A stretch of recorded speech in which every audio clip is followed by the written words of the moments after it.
วิสาสะปรมาญาตีความคุ้นเคยเป็นญาติอย่างยิ่งเนกาสีละพะเตสุขังผู้กินคนเดียวไม่ได้ความสุขสาธุสัมภหุลายาตีมีญาติมากยังประโยชน์ให้สำเร็จเจริญสุขเจริญสีเจริญมั่งเจริญมีเจริญในคุณงามความดีของครูบาอาจารย์ประสงค์องค์ข้าเจ้าพระภิกษุสามเณรแม่ชีขยมอุบาสกอุบาสิกาผู้ใคร่ในธรรมทั้งหลายทุกคนทุกท่านในโอกาสเวลาต่อไปนี้ก็ขอเจริญพรท่านทั้งหลายได้เปิดเครื่องวิทยุรับฟังรายการประทีปธรรมวันพฤหัสบดี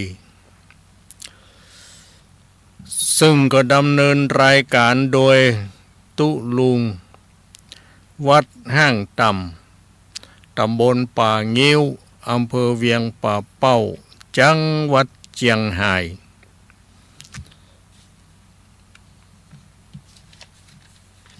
วันพฤหัสบดีนี้ก็ตรงกับวันพฤหัสบดีที่25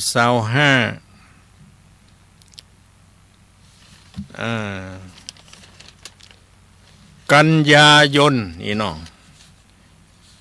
พุทธศักราช2568ก็ตรงกับแฮม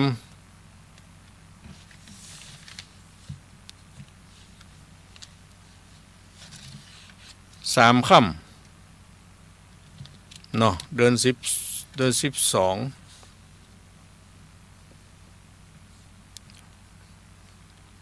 แม่นนะกันเนาะ ปีวันเดือนนี้มันก็เวยด้วยนะพบเป๊บก็ถึงคำเดียวทางสถานีวิทยุคลื่นสีขาวเพื่อเจ้าประชาอันมีสถานีวิทยุโดยหมอกเรดิโอคณะทีมงานของคุณโยมดารุณีได้ถวายเวลาให้พระธรรมทูตพระนักเผยแผ่ได้นำเอาพระธรรมคำสอนทางพระพุทธศาสนาออกมาชี้แจงแสดงให้แก่ท่านทั้งหลายได้สดับรับฟังกันซึ่งรายการนี้ก็มีทุกวันพฤหัสบดีของเดือนหนึ่งมี4 วันพฤหัสบดีก็จัดถึง4 วันนอกจากว่าอาจจะมีรายการพิเศษที่เพิ่นจะถ่ายทอดอย่างกันบางครั้งบางทีเขาก็ต้องงดออกไปแต่ส่วนมากก็คือจัดอย่างนี้ตามปกติเนาะเอาต่อไปก็จะได้อธิบายขยายความภาษิต ที่มาในธรรมบทคุตกนิกาย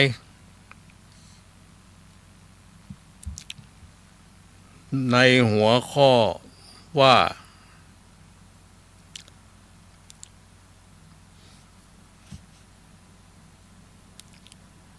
เนกาสีหรือเนกาสิงละพะเตสุขังต กินคนเดียวไม่ได้ความสุขกินอะไรอย่างกินคนเดียวบ่ได้ความสุขก็คือกินข้าวปลาอาหารกินขนมนมเนยกินลูกซุ่มของหวานกินอะไรอย่างต่างๆนั่นแหละที่เขากินเข้าไปบางคนก็ว่ากินคนเดียวนะก็มีความสุขอะตุลุงมันมีไผมาลู่ดูตั้ง เนาะอันนี้ก็ถูกเหมือนกันแต่ว่าการกินของเฮานั่นจะกินอย่างใดให้มันมีความสุขจะกินอย่างใดให้มันมีความทุกข์อันนี้เป็นแถมเรื่อง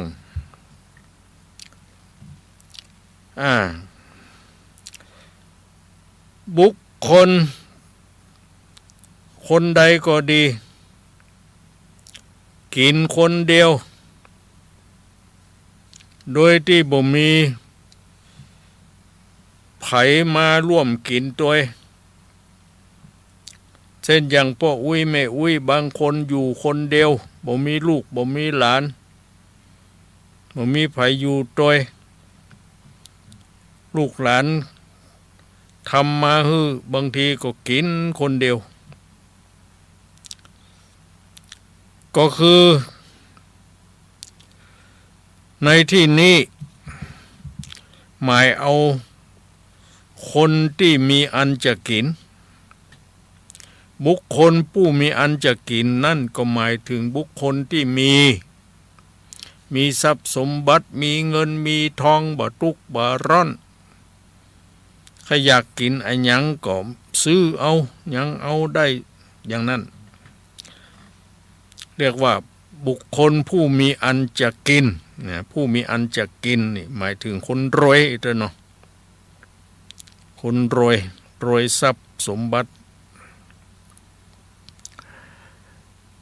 มีทรัพย์สินเงินทอง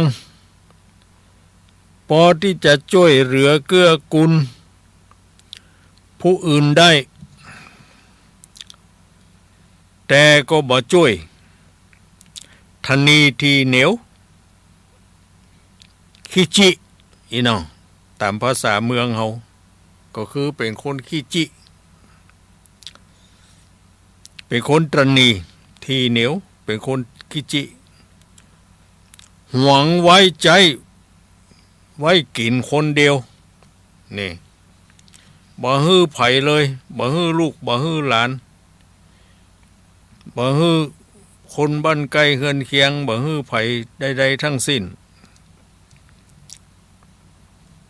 บางทีจะกินก็ลักกิน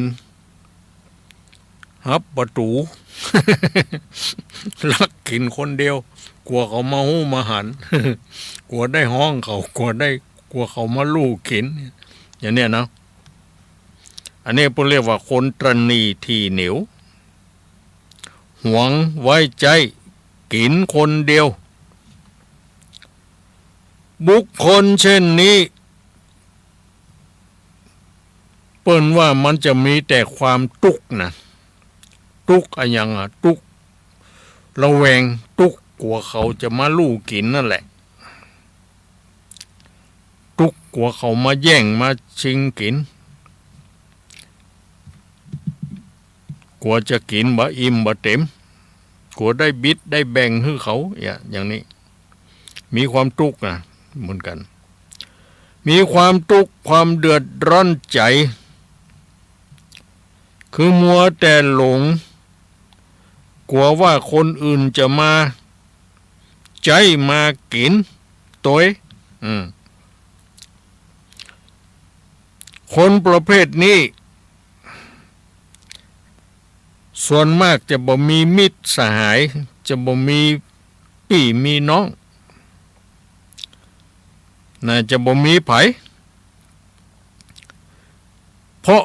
ไผเขาทั้งหลายก็บ่อยากที่จะคบค้าสมาคมด้วยก็เพราะว่ามันเป็นคนใจกีดใจแคบใจทนีทีเหนียว บ่ฮู้จักแบ่งสรรปันส่วนบ่ฮู้จักเอื้อเฟื้อเผื่อแผ่อบอ้อมอารีเนาะตลอดเวลาที่เขายังมีชีวิตอยู่เขาก็จะมีแต่ความทุกข์บางคนก็อาจจะแย้งว่าจะทุกข์ได้อย่างไรก็เขามีเงินมีทองมีกินมีใจมีสปะสเปดมันจะทุกข์ได้อย่างไรทุกข์ในที่นี้ก็หมายถึงทุกข์กลัวเข้าของจะเสี่ยงจะวายจะชิบหายนี่กลัวคนอื่นจะมาลู่มากินหรือมาจี้มาปล้นมาลักเอาไปเนี่ยมันบ่มีความสุขอย่างเนี้ยนอนก็ระหวาดระแวงบ่มีไผไปเอี่ยวไปหาค่ำมามันก็ปิดประตูบ้านปิดประตูเฮือนปิดไฟมืดมดยังก็บ่มีคนอยู่เพราะเหตุใดเพราะกลัวเขามาเอี่ยวหา เป็นอย่างนั้นกลัวได้เสียงหมักเมียงบุรีกลัวเขามายืมอันนั้นอันนี้อย่างเนี้ยเนาะอันเนี้ยนะผู้เรียกว่ามันมีความทุกข์อย่างเนี้ยทีนี้ในเมื่อมันมีความทุกข์อย่างนี้เมื่อมันตายไปมันก็จะไปสู่ทุกขติภพภูมิที่ไปบ่สบายภพภูมิที่เป็นไปเพราะบ่เคยฮื้อตานนะเขาจะมั่งมีสีสุขแม้แต่เพียงแต่ชาตินี้เท่านั้นชาติหน้าอย่าหวังเนาะเพราะเขาบ่ได้ฮื้อตานบ่ได้ฮื้อไผอย่างนี้มันก็บ่มีบุญบ่มีกุศลที่จะส่งยุให้มันไปเกิดในสุคติที่ดีนะเพราะฉะนั้นท่านผู้ใดก็ดีมีอันยังจนเหลือกินเหลือใจเหลือใจอย่างใดก็ฮู้จักสลิเกียจานให้แก่คนอื่นพ่องเพื่อเป็นการสร้างปริวารและสมบัติเกิดไปชาติหน้าเขาจะมีแต่พี่แต่น้องแต่ลูกแต่หลานมาแวดมาซ่องมาช่วยกันช่วยงานมาปกปักรักษาเวลาเจ็บไข้ได้ป่วยมีคนมาเยี่ยมมาใจมาดูมาพออย่างนี้นี่นะมันเป็นอย่างนั้นเพราะฉะนั้นบางทีเขาจะหันบางคนบ่มีไผไปเยี่ยมไปใจไปเอี่ยวไปหาก็เพราะบ่ได้สร้างบุญญาบารมีอันนี้ไว้มัวแต่ขี้จิมัวแต่ขี้ทนีทีเดียวบ่มีเพื่อนบ่มีฝูงบ่มีพี่บ่มีน้องอย่างนี้แหละเนาะอันนี้ก็เป็นอุทาหรณ์สอนใจเนาะที่ว่ากินคนเดียวไม่มีความสุขไม่ได้ความสุขเนี่ยต้องกินหลายๆคนนะมันถึงจะมีความสุขเอาภาษิตข้อนี้ก็ผ่านไปต่อมาภาษิตข้อที่2วิสาสาปรมายาตีอันนี้บางทีก็ดูเหมือนตุลุงจะอู้ไปหลายเตื้อหลายทีก็บ่เป็นหยังอู้แล้วอู้แถมฮู้แล้วฮู้แถมฟังแล้วฟังแถม เนาะมันบ่เสียหลายแปลว่าความคุ้นเคยเป็นญาติอย่างยิ่ง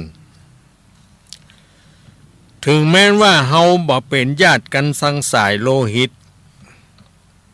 เฮาก็อาจจะเป็นญาติกันในทางธรรมดังที่ตุลุงเคยบอกว่าโสยาติธัมโมนั่นแหละคือเราเป็นญาติกันในทางพระพุทธศาสนาในทางธรรมะความจริงคนเราเกิดเป็นมนุษย์จะอู้ไปแล้วก็คือเป็นญาติเดียวกันหมด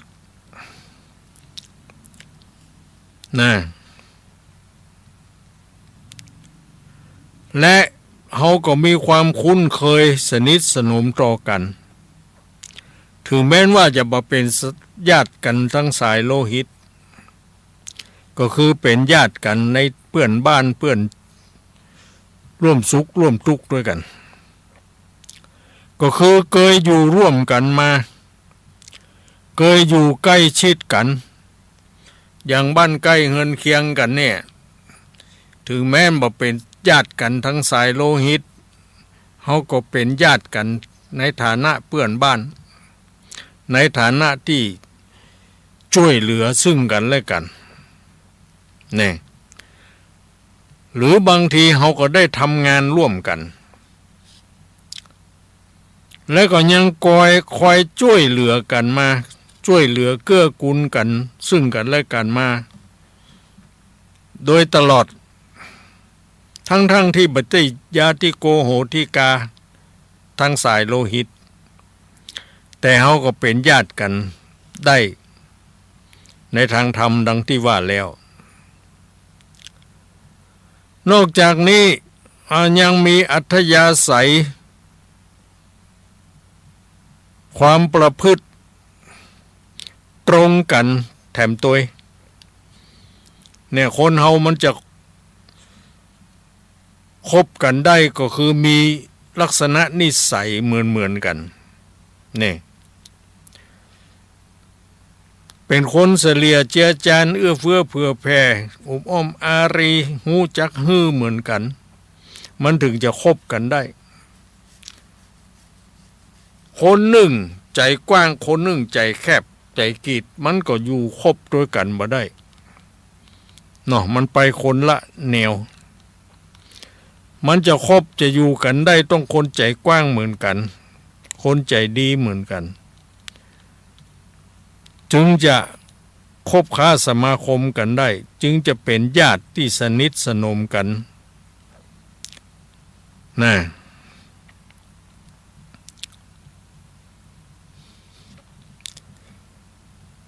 บางทีเป็นญาติกันแต่ก็บ่คุ้นเคยกันก็เพราะเหตุว่ามาได้ช่วยเหลือซึ่งกันและกันมาทั้งที่เป็นญาติกันแต่มีความทนีทีเหนียวจิต่อกันนี่นะถึงแม้เป็นญาติกันก็เหมือนกับบ่ใช่ญาตินั่นแหละมันมีความคุ้นเคยกันก็สักแต่ว่าเป็นญาติเป็นปู่ลุงน้าเอาเป็นลูกเป็นหลานเป็นพี่ป้าน้าอาก็ฮู้อยู่แต่ก็บ่ค่อยสนิทสนมกันมากสักเท่าใดบ่ไปมาหาสู่กันนี่สู้คนที่บ่ใช่ญาตินี่บางทีสู้คนที่บ่ใช่ญาติอย่างบ้านใกล้เฮือนเคียงกันเนี่ยเนาะแต่มันก็คุ้นเคยกันนะบ่ใช่ญาติแต่มันคุ้นเคยกันดังนั้นท่านจึงกล่าวว่า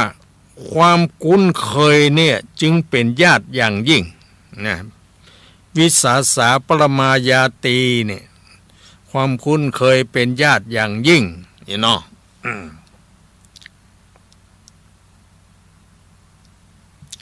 อันนี้นะอันนี้ตามธรรมะภาษิตข้อนี้มีความหมายอย่างนี้เพราะฉะนั้น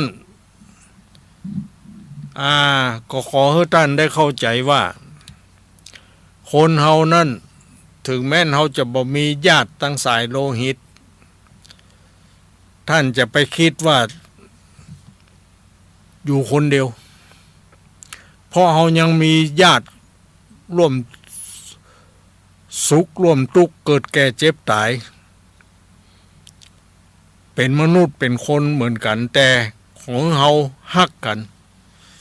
ของเราฮื้อกันเนาะของเราฮื้อกันจะไปขี้จิขี้จำต่อกันมันก็สามารถเป็นญาติกันได้นะนี่นี่ก็คือภาษิตข้อนี้นะญาติโยมนะ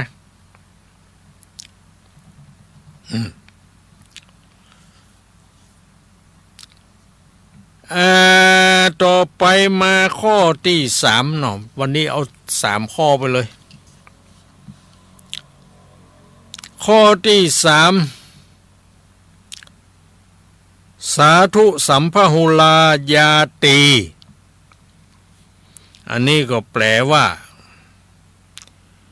มีญาตินักมากยังประโยชน์ให้สำเร็จนี่ก็ดีกันเนาะสังเกตได้อย่างคนเฮาบางทีมีญาตินักมีญาติหลายเขาจะแปลงหอยอเฮือนกะเขาจะปลูกนากะเขาจะยะอย่างใดมีการมีงานอย่างเกิดขึ้นเฮือนใหม่กินแขกแต่งงานตูญาติเยอะญาติหลายมากันบึดเนี่ยเนาะนี่มันก็ยังทำอย่างต่างๆให้มันสำเร็จได้นี่ปลุกหอยอเฮือนแปลงวันเดียว2 วันมันก็แล้วเสร็จเรียบร้อยเพราะคนนักคนหลายมีญาติทั้งนั้นมาช่วยกันปกหอยอเฮือนขอพ่องบ่ขอหลายเขาตึงหูเขาตึงมาเพราะถือเป็นญาติกันเนี่ยเนาะแต่ก็บ่แน่นะบางคนนี่เป็นญาติกันแต่ถือเขามาบอกว่าเขามาขอว่าก็เป็นปี้เป็นน้องกันไปฮื้อได้ไปถือไปบอกไปกล่าวเนี่ยอย่างเนาะก็ฮู้ก็ไปกะเพราะเป็นญาติเฮาเนาะ เนี่ยคนเรามันความคิดความอ่านมันบ่เหมือนกันอย่างเนี้ยหลายคนดีหลายผีให้อย่างคำโบราณเพิ่นว่าเนาะ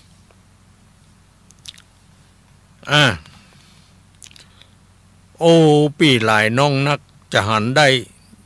เวลามีการมีงานมีศพมีซากมีอย่างนี้เกิดขึ้นเนาะไผมีพี่น้องข้องปายมากนักอยู่ต่างถิ่นต่างแดนมากันหมดอย่างนี้คนนักคนหลาย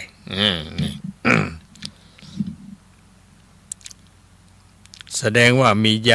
ญาติพี่น้องมากถึงแม้นจะบ่มีญาติทั้งสายโลหิตดังที่ว่าแล้วแต่ก็มีญาติกันในทางธรรมดังที่ว่าแล้วก็คือเมื่อเขามีการมีงานเฮาบ่ละบ่ขว้างเขาเฮาไปเยี่ยมไปใจไปช่วยไปเติมไปตุ้มเนาะเขาก็เขาก็กึดไว้ในใจถึงเวลาเฮามีการมีงานเฮาบอกเขาก็ไปบอกเขาก็ไปเนาะเพราะว่าเมื่อก่อนเขาเฮาไปช่วยงานเขาอย่างนี้อันนี้เพิ่นเรียกว่ามีญาติมากก็ยังประโยชน์ให้สำเร็จนะจะทำอะไรอย่างนั้นมันก็ง่ายเพราะปีหลายน้องนักอย่างกับจะเลือกกำนันผู้ใหญ่บ้านก็เลยดีเนาะเลือกสสอบตอันอย่างต่างๆเนี่ยถ้าญาติไผนักนี่โอ้มีส่วนที่จะได้เป็นเนาะคะแนนจะได้นักเขาจะไปเอาคนอื่นบางทีเขามาเอาเพราะคนนี่มันเป็นญาติเฮาแต่ก็มาแน่อย่างที่ว่านะถ้าเป็นญาติกันมาถูกกันเนี่ย ถึงแม้จะมีนักมีหลายเขาก็บอกเอากูจังไงอูเอ็นเหี้ยเฮ็ดเอายังไผบ่ฮู้โคตรฮู้ไส้อูดีอ่ะเมียมันก็ต้องปากนักเหรอขี้เหล้าขวัญปะเนี่ยอ่ะทั้งๆที่เป็นพี่เป็นน้องแท้ๆน่ะบางทีมันก็บ่เอาเหมือนกัน เนี่ยมันมีหลายปัจจัยนะเนาะเพราะฉะนั้นขอฮื้อจะไปหนีจากธรรมเด้อปฏิบัติธรรมนี่เอาธรรมะนี่แหละเป็นแนวทางในการดำเนินชีวิตนะรับรองว่ามันอยู่ดีสบายประพฤติปฏิบัติตามพระพุทธเจ้านี่แหละนะดีที่สุดเลยเนาะอย่างนี้นะญาติโยมทั้งหลายนะอันนี้จงได้เข้าใจตามนี้เนาะนี่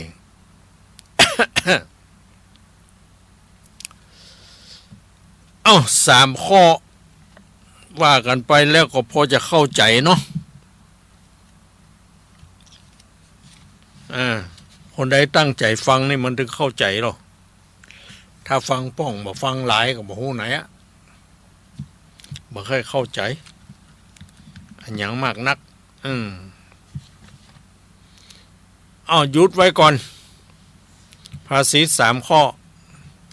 ที่ได้นำมาบรรยายสาธยาย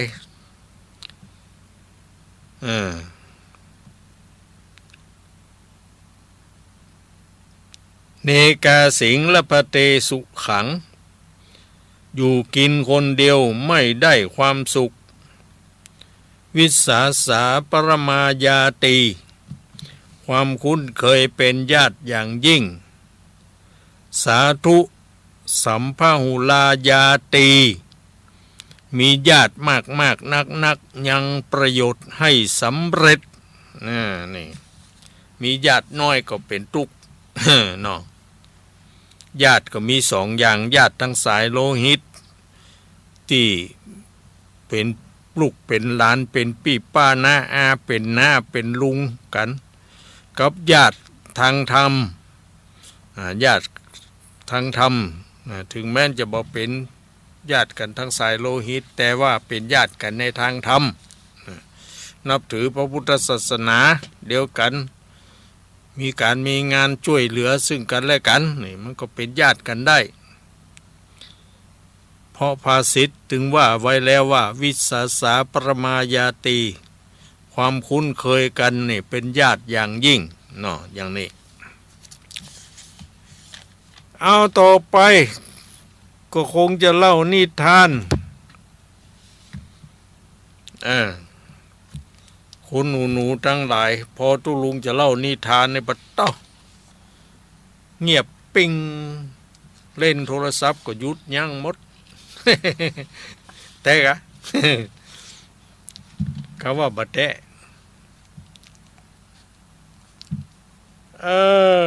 นิทานวันนี้ ก็เอาเรื่องชายโง่กับผ้านวมมันเป็นอย่างไรชายโง่กับผ้านวม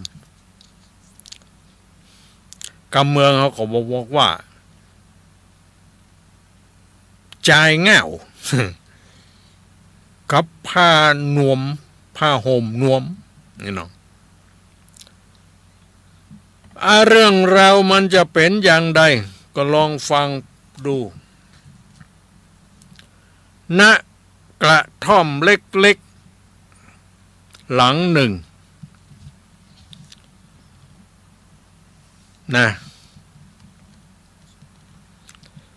มันมีกระท่อมเล็กๆหลังหนึ่งในคืนอันหนาวเหน็บในคืนอันหนาวเหน็บชายยากจนมีเพียงผ้านวมผืนเล็กๆ1 ผืนเล็กๆนี่ก็หมายถึงว่าบางทีมันสั้นเนาะคนสูงเวลาห่มมันก็ ถ้าจักขึ้นมาตั้งคอตั้งหัวกุ้มก็ลุมก็เขินตั้งตีน ตั้งตีนบ่ปกบ่กุ้มถ้าเอาลงตั้งตีนก็ซ้ำมาละตั้งอกตั้งคอนี่อย่างเนี้ยเพิ่นเรียกว่าผ้านวมเล็กผ้าห่มเล็กผ้าห่มน้อยนั่นแหละจะห่มคุมร่างของเขาได้ทั้งตัวนั่นก็บ่ได้อีน้องเพราะมันเป็นผ้านวมเล็กเขาคิดว่าส่วนบนของผ้านั้นมันสั้นเกินไปอีหรอส่วนบนของผ้านั้นมันสั้นเกินไปเพราะเขาเอาไปปกตั้งตีนมันก็เขินตั้งหัวและก็บ่สามารถเอาไปคุมหัวของเขาได้นะเพราะว่าผ้านวมมันผืนเล็กผืนสั้นอีเนาะถ้ามันเอาไปปกตีนมันก็เขินตั้งหัวอีกอะถ้ามันเอาไปปกหัวมันก็เขินตั้งตีนอย่างนี้เนาะเป็นอย่างนี้ทีนี้เขาจึงเอามีดยับมาตัดส่วนตั้งล่างของผ้านวมที่ว่ามันยาวอีเนาะออกเนี่ยเอาตะไคร้กรรไกรเนี่ยมาตัดผ้านวมตั้งล่างออกและนำมาเย็บติดกันในส่วนตั้งบน พอเรามันลวกกับมันแค่เงา มันก็เต้าเก่านะครับบางทีมันก็สั้นไปแถมเหมือนเนาะมันไปตัด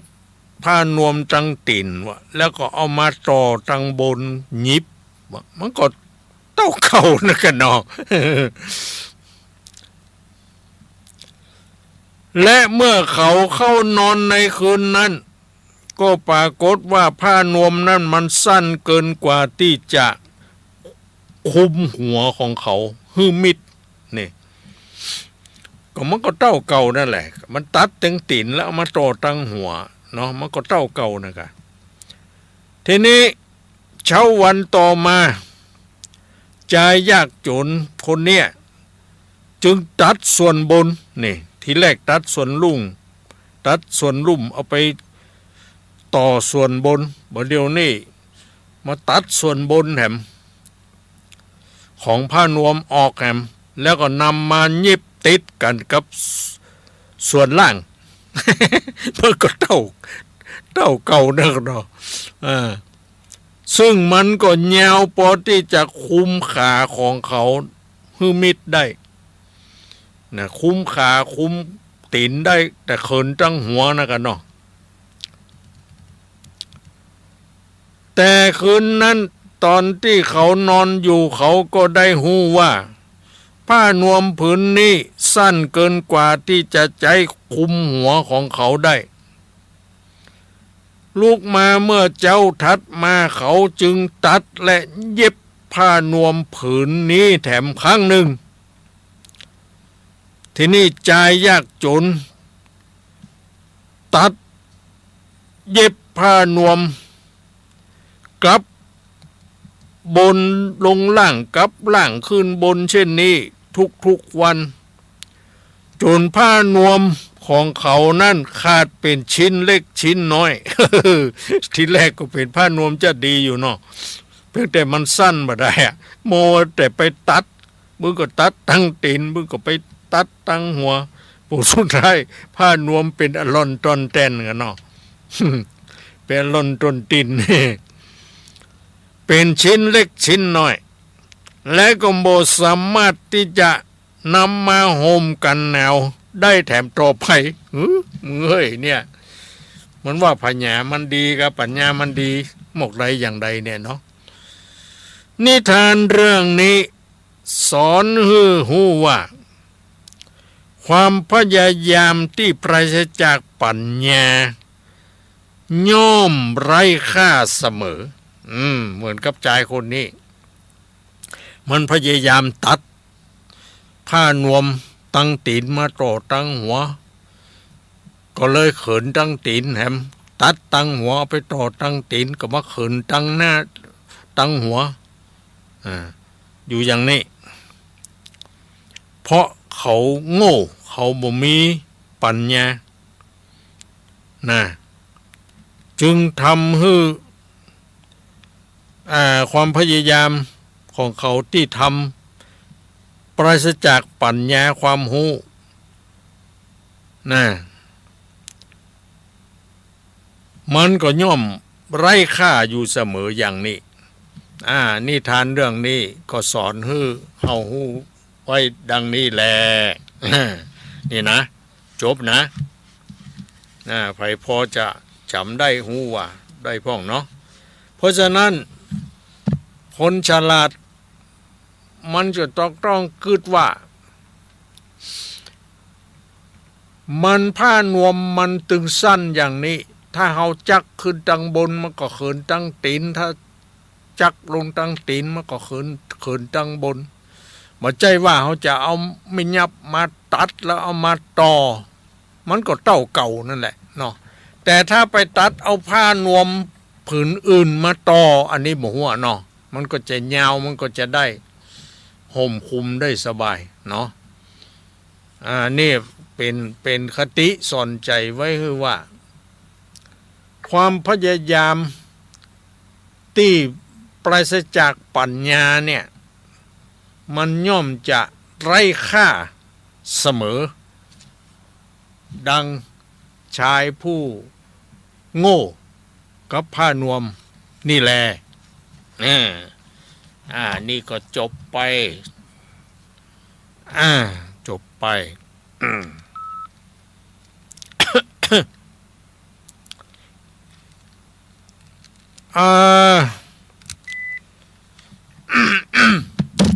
ก่อนเดียวจะได้เตะทำเนาะสำหรับทำวันนี้มีเจ้าภาพเนาะเจ้าภาพปูจาธรรมอันนี้ตุลุงก็บ่ใจได้โฆษณาบ่ใจได้อย่างนะพอดีว่าโยมเพิ่นได้ยินได้ฟังก็เลยมีจิตใจใคร่ที่จะตานทำเพื่อจะอุทิศส่วนบุญกุศลไปให้แก่ผู้วายชนอีน้อนั่นก็คือแม่เสงี่ยมปทุมไทยซึ่งเป็นโยมอุปถากของวัดห้างต่ำเฮามาโดยตลอดและก็อุปถากแถมวัดหลายๆวัดเปิ้นเป็นคนใจบุญสุนตันเนาะลูกสาวเปิ้นไปได้สามีต่างประเทศเป็นฝรั่งเนาะเปิ้นสบายเนาะเปิ้นก็ดูตั้งทำบุญสุนตันนะวันพระที่แล้วมานี่เปิ้นก็ลูกจากจังใหม่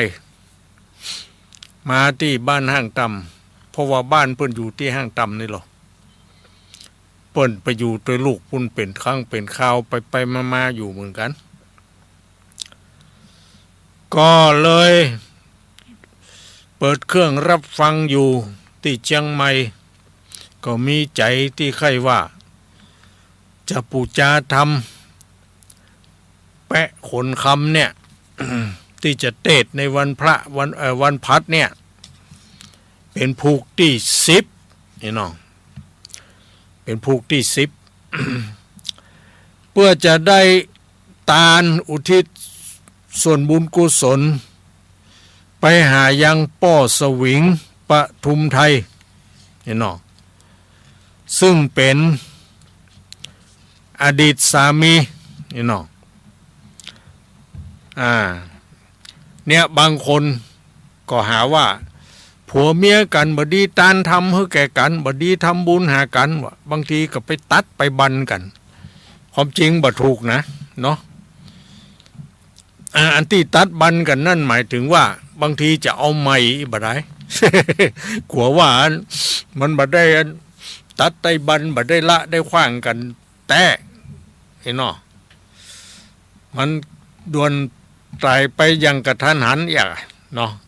ก็ยังคิดว่ายังเป็นผัวเป็นเมียกันอยู่อีกก็เลยตัดได้บันเพื่อจะเอาผัวใหม่เพื่อจะเอาเมียใหม่อันนี้ก็เป็นความเข้าใจเนาะของแต่ละคนแต่ความจริงแล้วนี่มันบ่เป็นหยังบางคนก็ว่าผัวเมียกันทำบุญให้แก่กันมันบ่ได้รับอีกเอาอย่างมาว่าบ่ฮู้นะมันก็บ่มีในปิ่นเตา บ่มีในตำราอย่างเนาะ อันนี้ก็ว่าถ้าเชื่อนะทำได้ทั้งนั้น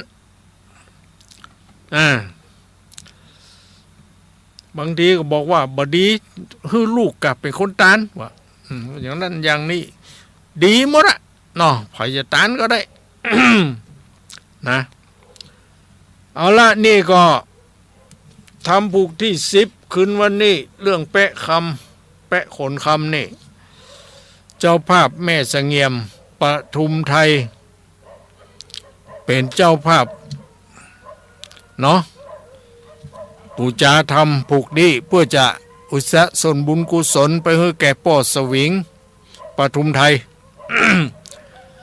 อดีตสามีที่ล่วงลับดับขันไปสู่โลกไปหน้า และก็บ่เต้าแต่นั้นแม่เสงี่ยมยังได้บริจาคบำรุงค่าไฟฟ้าของวัดห้างต่ำแถมจำนวนเงิน 1,000 บาทก็ขอสาธุอนุโมทนาเนาะขอบุญกุศลปกครองห่อหุ้มอยู่ดีสบายเน้อแม่เน้อเอาต่อไปเตรียมตัว รับฟังธรรม ก่อนอื่นเขาก็จะต้องไหว้พระว่ากันเน้อว่าตามว่าตัวยว่าพร้อมกันก็ได้ ว่านะโม3 จบนะนะโมตัสสะภะคะวะโตอะระหะโตสัมมาสัมพุทธัสสะนะโมตัสสะภะคะวะโตอะระหะโตสัมมาสัมพุทธัสสะนะโมตัสสะภะคะวะโตอะระหะโตสัมมาสัมพุทธัสสะอะระหังสัมมาสัมพุทโธภะคะวาพุทธังภคะวันตังอภิวาเทมิสวากขาโตภควตาธัมโมธัมมังนัมสสามิสุปฏิปันโนภควโตสาวกสังโฆสังฆังนามามิ สลับศีลนี่คิดว่าทุกท่านถ้าตั้งเจตนางดเว้นก็ได้ชื่อว่าท่านมีศีลแล้วเนาะมันต้องสมทานก็ได้ก็คือสมทานไว้ในใจนั่น เอาต่อไปก็จะดับรับฟังพระธรรมเทศนาเรื่องแปะคำหรือแปะขนคำผูกที่10ซึ่งเจ้าภาพก็คือแม่เสงี่ยมประทุมไทยเป็นเจ้าภาพเพื่อสะสมบุญกุศลไปให้แก่ป่อสวิงปทุมไทยอดีตสามีที่ล่วงลับดับขันไป ขอทุกคนทุกท่านสดับรับฟังได้ณบัดนี้นะโมตัสสะภะคะวะโตอะระหะโตสัมมาสัมพุทธัสสะตถาสัพเพชนะตังปวติงสุตตวสัมมาคาตาติสาธาโวดุราสปุริสาตั้งหลายตั้งยิ่งใจน้อยใหญ่ผู้มากไฟพาท่านนาใครหนีลาพรากพ้นเสียจากวัฏฏะสงสารถึงนิพพานสุดยอดสุดเสียงขอดเครื่องกาจริงป้ากันมาเปิดเครื่องท่าดาฟังฮือตานเขาพิกาหารสัมมาตานกดแขวดยังศีล58ตามราย ถึงยามควายบายใจได้โยกย้ายหนีลาจากเกอาจารย์นี่ลาเข้ามาสู่ฟังธรรมแปลงใจงามจมชื่นยอมือยื่นอัญชุรีแถมป่าลามีตัวเก่าฮือมากเต้าทุมนาคือป้ากันมาพร้อมนานั่งอยู่ท่าฟังธรรมจุงดาจำติดต่อตามบัดข้อบาลีว่าตาตาสเปจานาดังนี้เป็นต้นบัดนี้แดดเตอตาตาสเปจานาในกาละนั้นเล่าคนหนุ่มเท่ายิงใจมีมากลายพร้อมควายตั้งตีไกลและตีไก่พ้องอยู่เวียงใจต่างดาวแดนเขตตาดาวไก่ตาฟังคำจ่าบอกเล่ามารอดเข้าถึงหูว่าเจ้าบุญจูเคยล่าแห่งเจ้าฟ้าพันธุมาติราชธานีตะรงฤทธิองค์อาจสร้างผาศาสตร์หอจันโดยเร็วปันนาด่วนสันนาส่งจิตจันเรืองรายลาสมีใส่พองเพียวแล้วโดยแก้วและแสงติดคำแดงก้าใหญ่ประดับอาใส่หลวงลายรูปสัตว์ลายน้อยใหญ่ดังจักแล่นได้ไปมารูปนกโกงรูปกงกาแม่น้ำกวางดังจักจ้างแต่ตั้งตีฟองแล้วไหลนองล้นฟังทวนไหลหลังลงมารูปเทวดาอยู่ฟ้าดังจักสยองกว่าภายพันรูปป่าดงตันป่าไม้กิ่งดังแกว่งได้ไปมามีรูปนานาจูสิ่งโพแล้วยิ่งป่าเมาหายมองเงาโศกเศร้าลืมอยากเข้าไงแรงปุ่นดีแยงจูเมื่อโบหูเบื่อถอยโหนจุมหมู่คนต่างดาวรู้แจ้งข่าวขี่ยาป้ากันมาหลายแลโบเว้นแววันได้ต่างมีใจใครพอฮือแจ้งต่อสายตาไหลกันมาบอกขาดลายเชื้อชาติพงพันเสียงเนื่องนั้นอดเอาปอบ่หูเก้าและปลายคนหญิงใจหน่วยใหญ่กาอันได้มาหันต่างอัศจรรย์จูภูไข่กล่าวอูนาก็มีหันและนาถ้าสุราจาในกาลานั้นใส่ตนเจ้าไทยผับเวียงใจมีหอระไทยเกิดเลวบิดเบี่ยงเบี้ยวเสียทำมีใจดำโคตรกล้าว่าอายเคยลากาลีมันตะลงฤทธิองค์อาจบฉลาดสิบประกูลเถิงเมื่อลุนวันนามันเตี้ยงคากูตายหกเคยใจผู้ปีบ่อาจลี่หนีไกล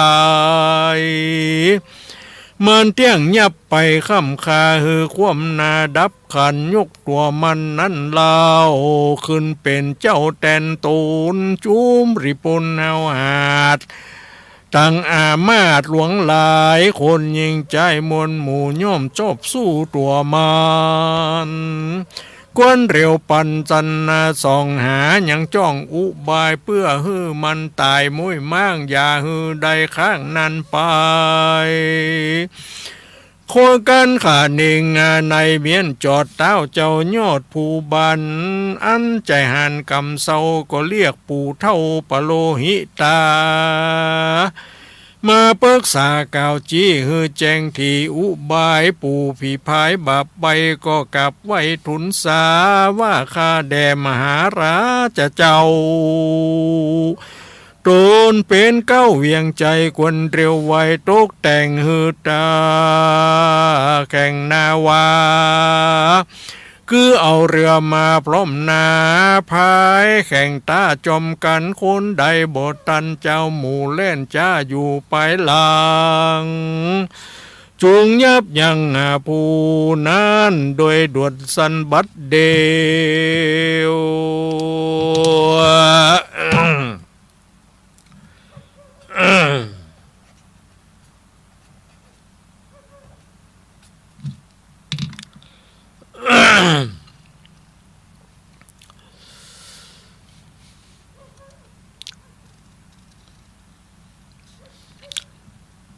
อาปาบัดเดียวปุ่นดีแยงจูมือบุลือเบื่อถอยโหนจุ้มหมู่คนต่างดาวรู้แจ้งข่าวขี่ยาป้ากันมาหลายแหล่โบเวนแววันใดต่างมีใจใครพอฮือแจ้งต่อสายตากายไหลกันมาบอกขาดลายเชื่อจาดพงพันนาเสียงเนืองนั้นอดเอาปอบ่หูเก้าและปลายคนยิ่งใจใหญ่น้อยใหญ่กะอันใดมาหันต่างอัศจรรย์จูภูไข่กาวอูนาก็มีหันและนาอัตาโคราชาในกาลานั้นใส่ตนเต้าไทยปรับเพียงใจมีหอละไทยกุดนาเลี้ยวบิดเบี่ยงเบียวเสียทำมีใจดำโคตรกล้าว่าอายเคยลากาลีนันตาลิตามันมีฤทธิองค์อาจบมาชาลาดสิปกูลนาถึงเมื่อลุ้นวันนามันเที่ยงคากูตายหกเคยใจผู้ปีโบอาจลีนีไก่มันเที่ยงยับไปคำคาฮือคว่ำนาดับขันยกตัวมันนั้นเล่าขึ้นเป็นเจ้าแตนตูนจุมมริปนเฮาหาตั้งอามาตหลวงหลายคนยิงใจมนหมู่ยอมมาชอบสู้ตัวมันกวนเหลียวปันชันส่องหายังจ้องอุบายเพื่อฮือมันตายมุ้ยมั่งอย่าฮือใดข้างนั้นไปกันขนิงในเมียนจอดเต้าเจ้ายอดผู้บานอันใจหันกำเศร้าก็เรียกปู่เท่าปโลหิตามาปรึกษากาวจีฮือแจ้งที่อุบายปู่ผีพายบาปใบก็กราบไหวตุนสาวข้าได้มหาราชเจ้าตนเป็นเก้าเวียงใจควรเรียวไว้ตกแต่งฮือด้วยตาแข่งนาวาถือคือเอาเหือมาพร้อมหน้าพายแข่งตาจอมกันคนใดบ่ตันเจ้าหมู่เล่นจ้าอยู่ไปหลังจุงยับยังผู้นั้นโดยด่วนสั้นบัดเดียวเลี้ยวรีบเร็วค่ำค่าฮือความนาวำวายหกเคยใจนั้นใส่มีไพรไตโยธามีเรือนาหลายแหล่เตี้ยงจักแป้ดีหลีส่วนใจกาลีเคยล่าแม่นอาจกล้านำหนาเรือมันหาบ่ได้บ่มีไพรไตยิงใจมันนาเที่ยงราจักตายเผยกว่าเตียงจักอาตุนจ้าบ่สงสัยแม่นมันภายไว้มาก่อนถึงที่บ่อนปักไม้จูงเหือทุกใจเคยเก้านำเหือเข้าต่อจุนตั้งหกคนพร้อมนาอย่าได้จ้าสับปานเหือมันแตกมั่งกลางแม่กวางสากรนามันเรียงเมื่อมอนเสียงซ้ำมาจมลงน้ำหายซอยบ่อหันลอยหันซากย้อนน้ำหากปลาไปตกแดนไก่ต่างห้องแม่นจุมอยู่ต้องวังทานย่อมเป็นอาหารเลี้ยงใส่แห่งจักเคใหญ่มังกรเต้าผู้ทนบับเศร้าฟังปู่เท่าปโลหิตาได้ตุนสากล่าวอูก็ประโมหันตันจริงเลี้ยวปันโป้งขาดฮืออามาเตรียมตนเรียกเคยหกคนผู้เก่ามาอยู่เฝ้าบดเดียวแล้วจะเหลียวกล่าวจี้ฮือแจ้งทีความไหนแล้วจริงฮือไปบอกเล่าแก่โพธิสัตว์เจ้าไปลุนก็มีหันและนาส่วนโพธิสัตว์ตนบุญใหญ่หูแจ้งควายขี่ยายินเครื่องกาบ่น้อยกึดคาควายในใจว่าเป็นสันใดป้อเต้าผู้ผับดาวราชธานีใจการีหาวหาดป้องอาฆาตหลายโหนเฮาเป็นคนตกถอยบ่มีไพรน้อยยิงใจเหลือทอภายน้อยใหญ่จักหาใดแดนใดจักมีไผ่ใจหม้อมาช่วยทอและภายเฮาเดียวได้ปลอมโมบ่มีกู้อาสา หนอผู้ทาย่อซอยมองตำก้อยเหลือใจส่วนเจ้าห่อใจโยดยาวฟังกำเก่าปโลหิตาจารย์ก็มีราชองค์การโปงขาดอามาตังอาตารีบป่าหักอาไปรีบรักกาไปรีบหักไปอาจาบอกกล่าวไข่เขตดาวเวียงใจว่าคนใดว่าคนในมาตังไพร่ลาดยิงใจมีเรือพายน้อยใหญ่เอาซ่อนไว้เสียกายตาวันใสตาตั้งอย่าข้างเล็งหันด้วยเร็วปันรีบแห้วตามอัจญาเต้าบัดเดียวกันบ่เร็วตุนจ้าจักพวกกล้าใจไฟจับยับไปข้างไว้ในคอกใหญ่กังกาจะเขขาข้ามมาลาบคมขนาบถึงตายโคนยิงใจไพร่ไตหูแจงไข่ขี่ญาต่างก้ามาโนมานากราตาพลากออกไปจากเหือนตนรีบเรรนไว้ว่องไปสู่ห้องหวังใส่พ่องนำเหือไปต่างใต้พ่องนำไปไว้ต่างเหนือบ่มีเหือเหลือข้างตามต้าตั้งแดนใดก็มีหันและนาการถึงวันมารอดตาเจ้ายอดปาลาก่อยกโยธาอามาตปาจานราชหลวงลายตั้งหกเขือใจเคยเก้าและนางหนอนเน่าเมียตนตั้ง6 คนพี่น้องออกจากห้องเวียงใจ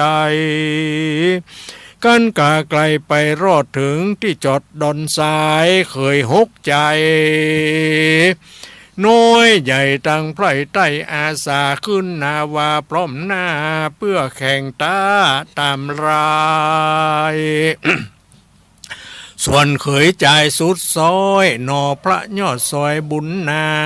กับราชธิดาภูล่ามาถึงตา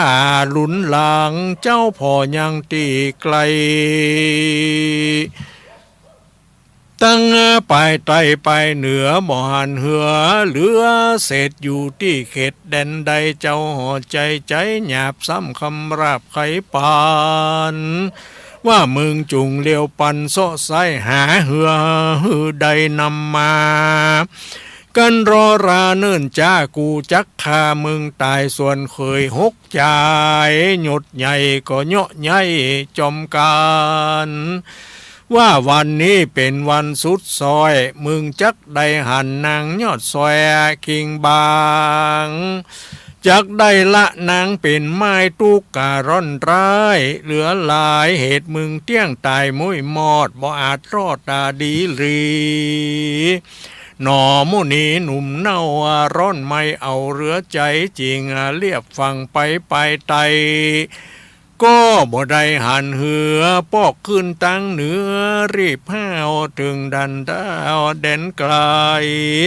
พอตั้งใดเปล่าว่างเหลือบ่ข้างหันมีเจ้าก็มองขี่นักแก่เพื่อเหือย้อยแผ่ลำไหลจริงข้านิ่งในกึดเล่าถึงปีจัดเก่าเดิมมาอันเป็นพญาแห่งนาคฤทธิยามากาณานามว่าข้าแด่องค์คำปี้เจ้าบัดนี้ข้าน้องเนาคำใจมีทุกหลายบ่อน้อยมาจ่องหอยหัวใจเหตุเจ้าห่อใจหยับจ้าแข่งตาพายเหือข้าไปตั้งเหนือเล่ไตโซเสียงไข่ไปมาบ่มีนาวาเหลือเศษอยู่ที่เขตแดนใดสูตรวิสัยข้าน้อยเตี้ยงได้กาดกล้อยวำวายขอปี้บุญไผ่อย่าจ้ามาช่วยข้าสับปานอย่าตันฟันฟาดชีวิตขาดมรณายามนั้นพญานาคใหญ่หูแจ้งไข่บัดเดียวก็รีบเร็วแถลงเป็ดเป็นเรือวิเศษพดมาหนอพุทธาชันที่มีใจกลี้เจยบานล่องวางทานมารอดถึงที่จอดดอนทรายอัน6 เคยใจพร้อมนาพงอยู่ทารอราค คนนำหนาน้อยใหญ่กันเขาได้เล็งหันต่างอัศจรรย์หลายหลากว่ามันได้มาจากแดนใดหรือว่าเรือไผ่ซ่อนไว้มันซ้อได้นำมาเรือนั้นนางามอาจควักกาแต้มวาดลวงลายดูงามหลายล้ำยิ่งงามจุสิ่งจุอ่านบอกเกยหันแต่ก่อนเจนปูมอนเดิมอ่อนหัวเลียงงอนดูลากดังหัวนักดีลีเจ้าปุรีน้อยใหญ่ต่างเก่าถ้วยนาเมื่อนั้นพญาธีราชก็วางขาดตาปันไม้เคยใจทวนนาออกแข่งตาสับปานคนเรื่องนั้นโห่ร้องสนั่นกองวังโวนเคย6 คนยศใหญ่ตั้งไพร่ไต้โยธาออกนาวาไวว่องแล่นลอยล่องหวังสาย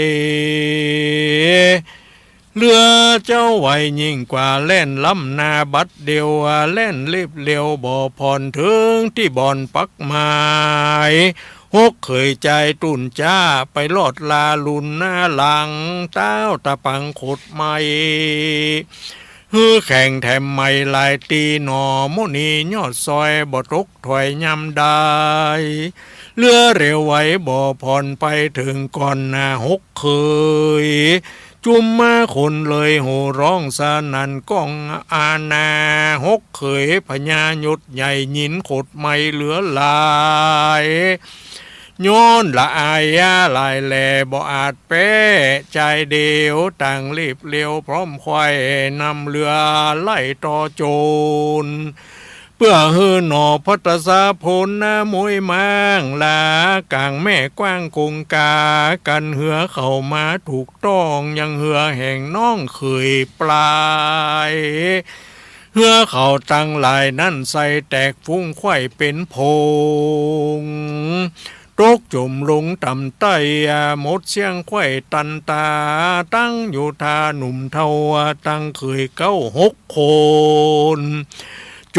มวังวนมวยมังบ่หลอข้างคนใดโบราณใครบอกไว้ว่าใครฮือด้านได้ตกโจรตัวย่อม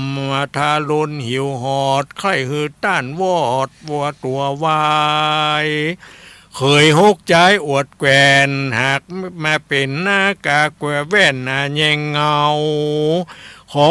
เจ้าเอาจูผู้จุงขวาดหูขนิ่งในเอาเป็นกลมไฟไม่ใต้ย่อมจักได้สวัสดีและนาโสระจาส่วนพระญาบาปเศร้าร้อนไม่เอาเรโรนเหตุเคย6 คนยศใหญ่ตกลงได้หวังใสบ่มีคนใดจักรอดโจมหายวอดต่อตาตั้งอยู่ทาน้อยใหญ่อันคำใจภายเหือก็บ่เหลือคืนข้างตกกลางแม่กว้างจมหายเฮือคนตั้งหลายโซไซก็บ่จบใดแดนใดยินมองใจลายหลากบ่จ้างปากาพาไข่กำมาทุกป่าปักคำทางค้อนอยู่ในบ่อนหอระไทยหัวใจไว้ยะยันบ่ตั้งมันเววาปั้นดัง6 ธิดาโยดใหญ่มี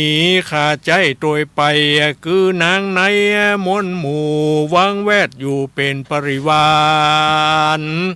หน้าตาบานจืนจ้อยเหตุหันน้องโซ้ยเดียวได้ไผบ่หมายแวดใกล้ก็เยาะใหญ่นาเพื่อฮือนางสุภาน้องล่าได้เพชรนาอายคนกันหันผัวตนจู้ผู้ตกลงสู่วังสายโจมหายไปบ่จ้าตัดสื่อหน้ากองตา6 ธิดาผู้ปี้อันนาเกลี้ยเจยบานเมื่อบ่นานก่อนแต่กี้บัดนี้ตุกลำตี้ถุมทอง น้ำตานองไหลหลังใจบากั้งเรโรนาตีอกตนร้องไห้เก่งเกือกไข่ไปมานั่งกันยาเวทเฝ้าจารุมเล่าเอาใจส่วนคนในอามาตั้งไพรราชปัจจาพ่องโสกาสุกเศร้าสุกเศร้าเหตุฮักเขยเก้าหกใจพ่องดูได้กว่าจ้วย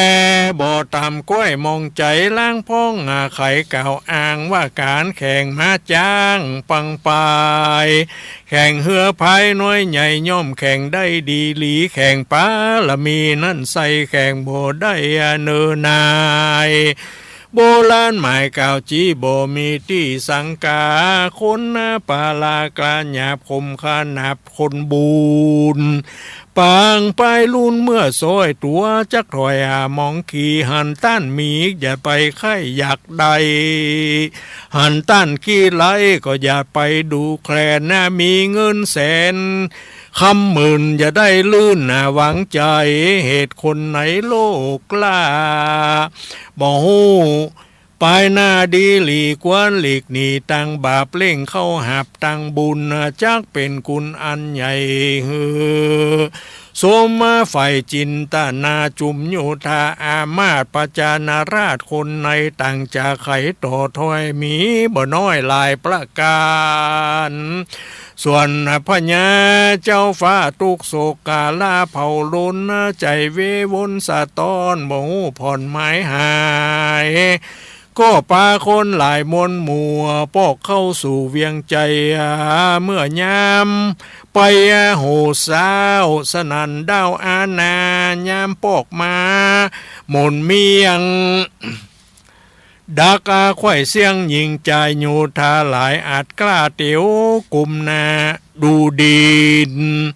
ส่วนหนอมุนินหนุ่มเนาก็ลาพี่เจ้าสายตาอันเป็นพญาแห่งนาคฤทธิมากเหลือหลายอันได้กายกับเป็ดเป็นเรือวิเศษงามตาแล้วปาหนังโสภากินกู้ปอกที่อยู่เหือนตูนก็มีหันแล่นา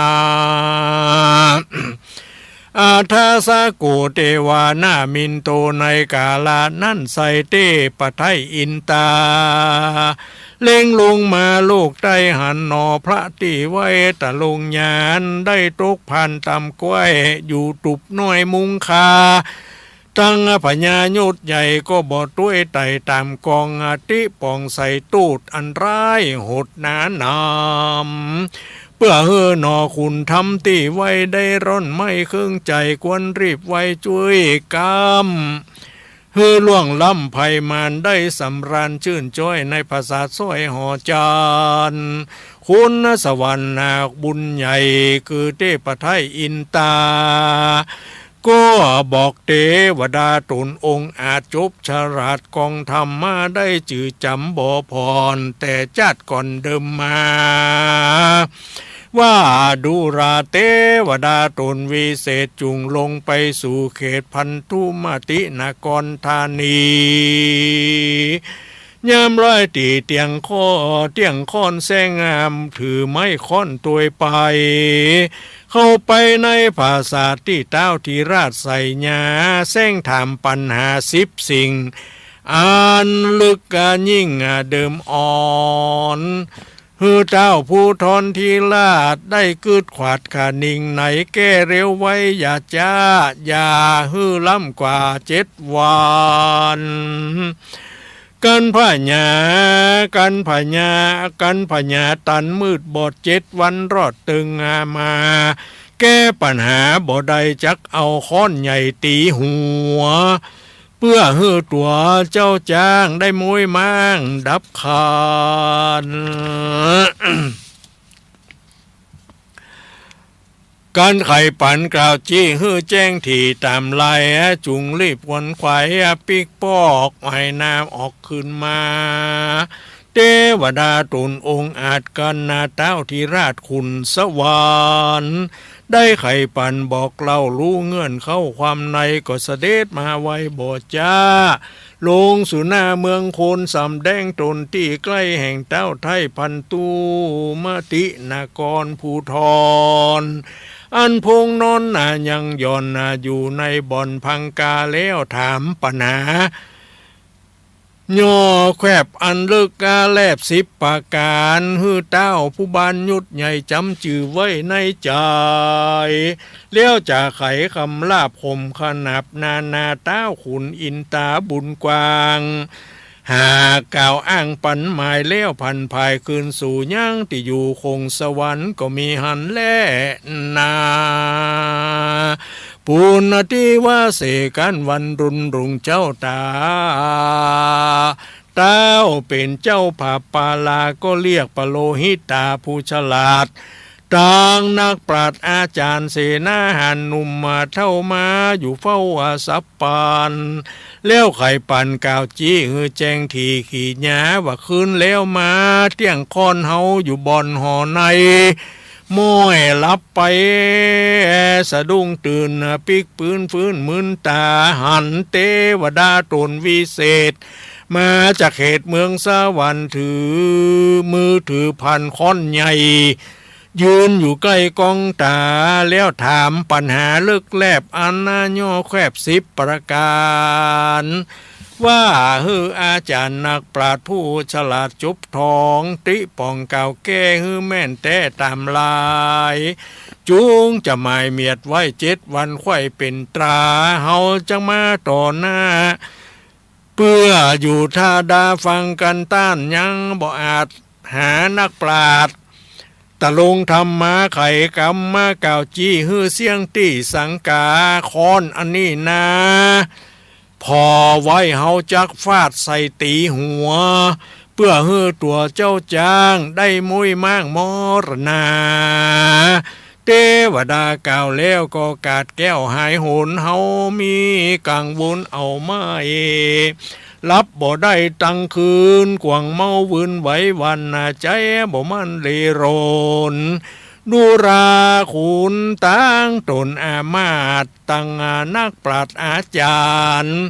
ตั้งขุนหันหนุ่มเท่าอันมาอยู่เฝ้าหอในกันคนใดหากหูจูงก่าวอู้ไข่ปันกัน7 วันน้ำมาค่อยเฮาแก่บ่ได้ดังหมายเฮาเที่ยงตายมวยมอดบ่อาจจอดตานานไปจักละเวียงใจเปล่าว่างบ่มีเจ้าจ้างจะลงเมืองไพร่จากเครื่องเหยาเยื่อเกิดความเขือโกละโหนโจมหลีปนน้อยใหญ่เตี้ยงร้อนไม่มองผ่านที่นั่นจุมมาขุนหารอามาตสั่งนักปราชญ์ปุโรหิตาต่างวันตากลมเก้าว่าข้าแด่เต้าเจ้าผาปุรีปัญหามี10 ข้ออันนาแควบย่อนำหนาอันเทวดาตนวิเศษมาจากเขตเมืองบนมาทำตนเต้าเจ้าว่าบทบาทเก้าสันใดขอจุงไข่เก่าจีฮือแจ้งที่ตามร้ายฮือผู้ฆ่าลายน้อยใหญ่ได้หูไข่จอมกันเจ้าหอจันทีลาดก็โอกาสกำไปว่าเทวดาไขต้านต่อถามบัดข้อปัญหาฮือเฮาจะเก่าแก้ฮือแจ้งแน่ตามกองว่าเอกันนามาเก่ง1บ่มี2นั่นใส่ก็หากมาได้อันใดจุงรีบไขก่าวจี้ฮือแจ้งที่ดีงามเตวนามาเก่ง2บ่มี3จุงแก้ฮือแจ้งแน่ดีงาม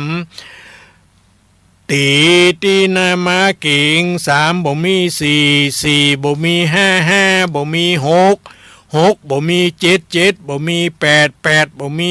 9บ่มี10บ่มี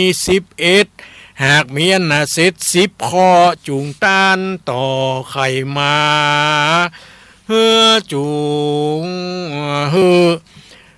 ฮือจุงจะเก่าแก่ว่าได้แก่อันใดเฮาตันใจลำมอกกึดดาบ่ออกอาหารลายต้านตั้งหลายหนุ่มเท่า อันมาอยู่เฝ้าใหญ่ๆกันคนใดหากหูจุงกาวอู้ไข่มากันเจ้าปาลาธิราชกล่าวเสียงขาดสุดกรรมมาคนหน้านำหนุ่มเทา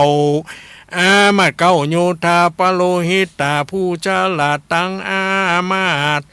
ตั้งนักปราจบทองต่างกติปองหาชั้นซองกึดขึ้นล่องไปมาพิจารณาลืมเล่าบปอปันเก้าเมาหัวบดดามืดมัวแปดด้านบ่จ้างต้านสันใดคือบ่หูจักไข่เก่าแก่เฮือแจปันจิงปากันกุมเก่าว่าข้าแด่เต้าเจ้าบุญภายข้าทั้งหลายนี่ใส่แก่บ่ได้บัดเดียวขอปอกเกลียวขึ้นสู่ย่างที่อยู่เกหาเพื่อพิจารณาชันซองฮือแม่นจ้องตามแนวคือตาเมินยาวไปนาบ่ล้ำกว่า3 วันเตี้ยงหูอาหารแจ้งที่บ่มีที่สงสัย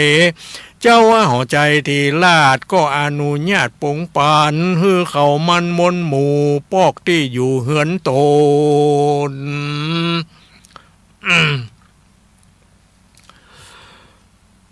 เขาจูคนไปลอดถึงที่จอดเกหาพิจารณาลืมเล่าดังค่ำเจ้าวันคืนอย่ามาเตียวยืนนอนนั่งบ่หูยังขานิงในพ่องอาศัยปับเก่าอ่านลืมเล่าหลายตีบ่หันมีจี้บอกพ่องว่าเป็นปับพ่องว่าเป็นปัญหานอกปินเตาจักว่าเอาด่วนสั้นก็บ่แน่มั่นใจตนเกิดเววนลืมเล่าปอลืมเล่าเขาปอลืมอยากเข้างานแรงไง3 วันหมายคบไข่แก้บ่ได้สักอันก็ปากันมวลหมู่ขึ้นไปสู่หอคำย้อมือตำต่างเก้าบอกเจ้าตามมีเจ้าปุรีหยุดใหญ่ร้อนเอาไม่เหลือลายโยนกลัวตายมวยมอดบ่ได้รอดนานไปจริงไว้เลี้ยวไว้ปุ่งขาดฮืออามาตั้งตาตีสัญญาเป่าร้องไปกั้วห้องเวียงใจว่าตนใดองค์อาจโจบฉลาดมีพญาแก้ปัญหาฮือได้ตนเต้าไทยบุญเรืองจักผ่าเมือง2 ส่วนโดยรีบด่วนซับปันยกฮือตัวมันนั้นเล่าได้เป็นเจ้าเสวยสียศศักดิ์มีเอกอ้างเป็นเจ้าจ้างเสมอกันอามาตปันนารีบ5 ตีกองเป่าสัญญาฮือคนนาน้อยใหญ่หูแจ้งไข่ตังเมืองก็มีวานนานแล่นานี่ที่ตาบัดนี้นะหมายมีแม่เสงี่ยมปทุมไทยเป็นเก้าพร้อมกับด้วยลูกเต้าแห่งตนก็ได้สลงคงควายตุกแต่งพร้อมน้อมนำมายังทุปบุภาราชาดวงดอกเขาตดอกไม้และได้ปูจาธรรมเทศนาเรื่องแปะคำผูกที่10ได้น้อมนำมายังปัจจัยไตยวัตถุตันตั้งหลายม้วนฝูงนี้เพื่อจักมาถวายปูจาธรรมมาเมื่อได้เฮือตานแล้วก็จักทำมุสะส่วนกุศลอย่างนี้พายแผ่ฮือไปลอด แก่ป้อสวิงปทุมไทยอดีตสามีเก่าที่ได้ล่วงลับดับขันไปสู่โลกไปนาแม่นมาดวงวิญญาณของป้อสวิงปทุมไทยได้วางอารมณ์อะไรจิตใจไปบ่จ้างหลดว่าไปตัวห้องวังจตุระอาบายตั้ง4ตายเป็นผีแล่เป็นเพศทุกเวทเวทนาฮ้อนบ่ได้อาบอยากบ่ได้กินอันก็ดีก็ขอบุญญาราศีอย่างนี้เทบุตรเทวดาเจ้าตั้งหลายจงนำไปจุไปจอดไปรอดไปถึงตึงยังดวงวิญญาณของพ่อสวิงปทุมไทย ได้มาพัฒนาได้มาอนุโมทนาได้มารับเอาซึ่งส่วนบุญกุศลในที่ข้ากาละบัดนี้ไปรอดเมื่อเจ้าก็ขอให้เป็นเข้าง่ายไปรอดเมื่อควายขอให้เป็นแผ่นเสื้อแผ่นผ้าไปรอดเมื่อล่าก็กลายเป็นเข้าทิพน้ำทิพสิประการกุศลบุญตานนี้จุงไปปกยกย้ายคายจากที่ตุกคือได้ถึงสุขที่ดีร้อนว่าได้ถึงที่ดีแล้วก็จงไปเติมสลีสัมปติให้ได้ดียิ่งกว่าเก่าให้ได้ร้อยเต้าปันปุ่นทุกปังไปรุนก็จงกลับมาสร้างพิปักรักษาอำนวยอวยพรเฮือแก่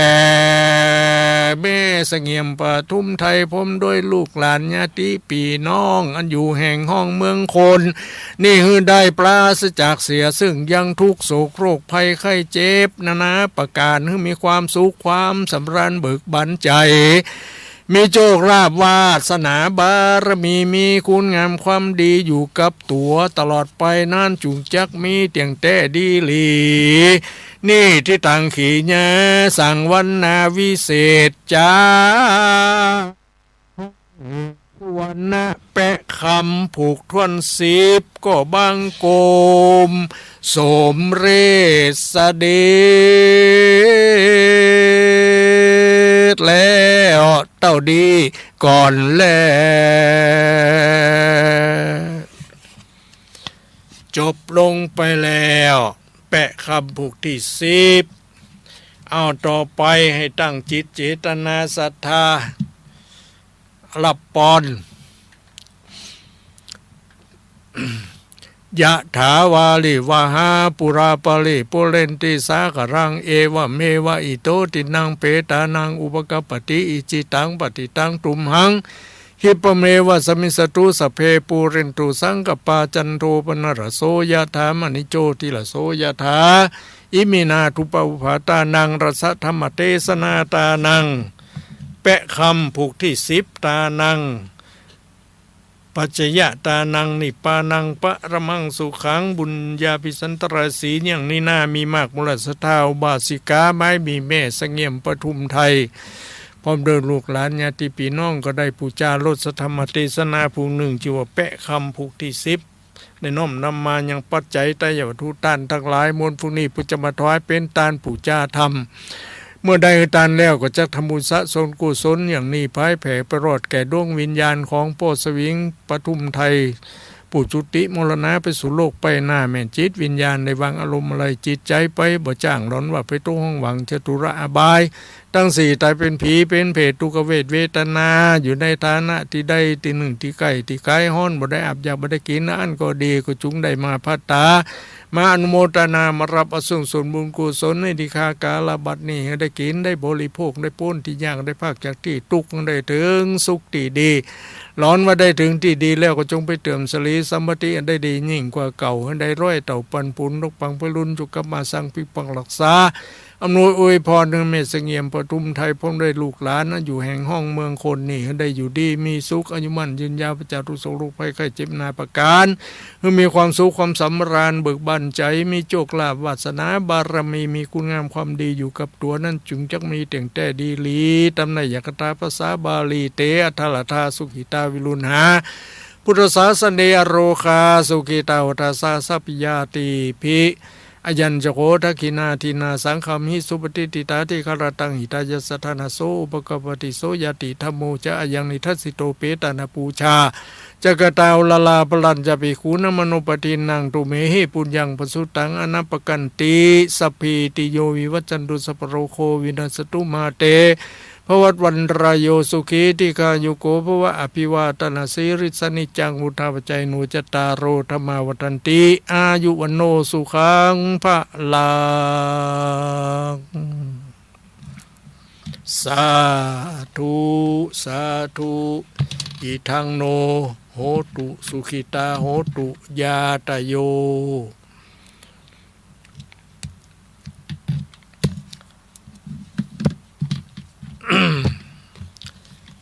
เอาฟังธรรมฟังไปแล้วปอนก็รับไปแล้วเนาะต่อไปนี้ก็จะได้ประกาศอนุโมทนา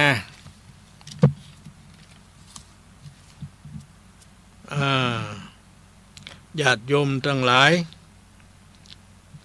ที่ได้เปิดเครื่องรับฟังอยู่ทางบ้านมีความคิดอันเป็นประการใดเรื่องทำแปะคำผูกที่10พญามัทุตินกรป๋องไข่ฆ่าเขยล่าจึงหาวิธีการต่างๆเพื่อจะให้เขยล่า ได้ทำมาได้ก็จะได้เอามาฆ่าว่าอย่างนั้นก็เลย ฮื้อแปลงเหือฮื้อแปลงเหือเพื่อลอยลำในแม่น้ำฮื้อแข่งกันถ้าไผไวกว่ามาถึงปักเขตชัยได้ก่อนคนนั้นชนะคนใดมาจ้าจะต้องถูกฆ่าตายว่าอย่างนั้นหมู่เคย6 คนนะปทรปากันแปลงเหือแปลงอย่างมีเสนาอามาตย์ประชานาราชตั้งหลายมาช่วยแปลงช่วยทำนะปืนช่วยทำเสร็จเรียบร้อยก็เอามาตั้งเรียงกันโลต่องามอีหรอทีนี้ก็เคยล่าก็บ่มีกู้บ่มีป้องบ่มีไผที่จะมาช่วยเติมตุ้มมาช่วยแปลงช่วยทำกึดไปกึดมาก็มานึกถึงปีที่ได้อยู่ด้วยกันเมื่อก่อนบัดเดี๋ยวนี้ตายไปแล้วไปเป็นพญานาคอยู่ในนาคพิภพอีหรอก็เลยกึดใจได้ไหว้วอนหาปีเพื่อมาช่วยน้องว่าขอเหือมาสักลำแล้วขอให้มันแล่นไวๆกว่าเหือของ6 เขยนั่นปีได้ฟังได้ทราบข่าวโดยวิธีจิตก็เลยขึ้นมาจากแม่น้ำแปลงเป็นเหือมาเลยเนรมิตเหือมาเลยงามอีหรอต่อแสงสีไฟอย่างต่างๆไม่มีมับงามขนาดนักเอาไปตั้งเรียงรายกับหมู่เคย6 คน 6 ลำนั่นตอนนี้เหือของเคย6 ลำนั่นมุนหมอง บ่มีสัญญาณราศีละเพราะว่ารัศมีของเหือนี่มาบังมดแล้วก็แข่งกันอย่างกันผลสุดท้ายก็เคย6 คนนั่นแข่งบัตันนะปากันจมน้ำไปเหี่ยมดนะจมน้ำไปตายไปด้วยกันเหี่ยมดเนี่ยทีแรกเมียของเคย6 คนก็ปะโตอวดอ้างเหือผัวของตัวเองว่างามอย่างนั้นอย่างนี้อย่างนั้นอย่างอี้กะแปลงเสร็จไว้อย่างนั้นอย่างอี้สุดท้ายก็มาหันใส่อันเหือของเขยล่ากะหมุนมองไปก็เลยประจังเยอะจะได้เนาะนั่นแหละเพิ่นเรียกว่าแข่งจ้างแข่งม้านาวาต่างหลายแม่งงัวตัวควายสมหมายง่ายใบเนาะบุญวาสนามันแข่งตาบ่ได้กับมันไปเตึกข้างเนาะเคยล่ามีบุญสมปานเนาะก็เรียกว่าพญา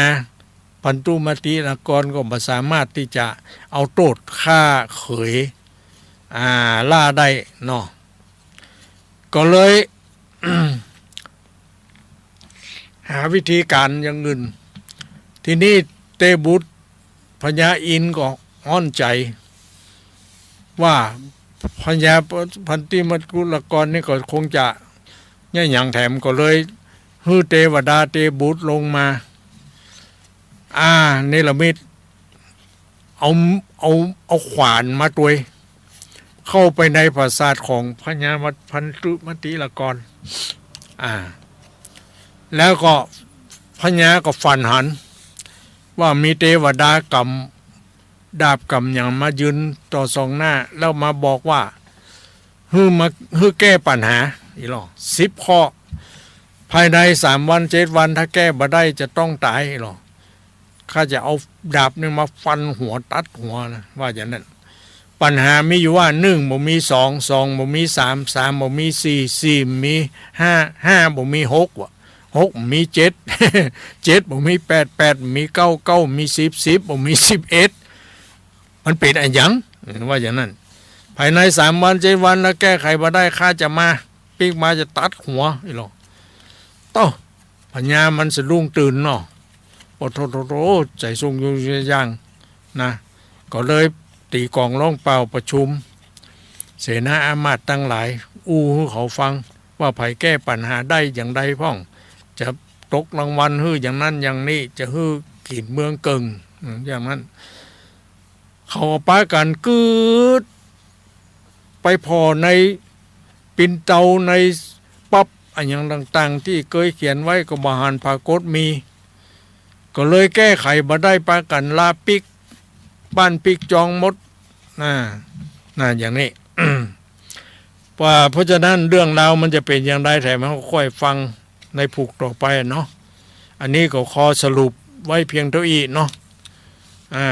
ปัญหามันจะมีว่าจะได้อย่างไรพ่องก็ค่อยว่ากันเนาะ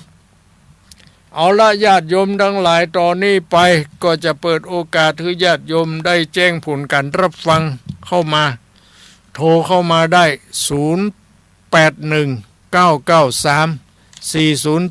0819934074ตอนนี้เปิดโอกาสให้ทุกท่านได้โทรเข้ามาแล้วใครจะเป็นสายแรกก็โทรเข้ามาได้เลยตอนนี้ยังเวลาแถมอยู่10 กว่านาทีเนาะเอามาแล้วนี่สายที่1เจริญพรไว้สาพระครูเจ้าแม่เรือนนะจะเรียกไปยังครับแม่นมัดนะนั่นน่ะแล้วเป็นว่าบาปแผ่บุญเนาะนั่นแหละบาปแผ่บุญคือตุกแต่ต้านตุกนั่นถึงตัวอย่างกันเนาะเจ้าต่อไปอันนี้อย่างจ๊ะโอ้โหปุ่นจะถามปัญหานะกะมันจะแก้ไขได้บ่ได้มั่วตอบปัญหาเนาะ1หมู่มี2 2มี3 3มี4อย่างว่าไปเรื่อยๆนะเจ้าโอเคเนอะอยู่ดีมีสุขอันนี้มันควันเยอะเจริญพรเอาสายต่อมาพระเจ้าค่ะเขาแบ่งโอกาสให้กันเนาะไปโทรเข้ามาคนเล็กคนน้อยใครจะโทรเข้ามาเป็นสายที่2มาแล้วเจริญพร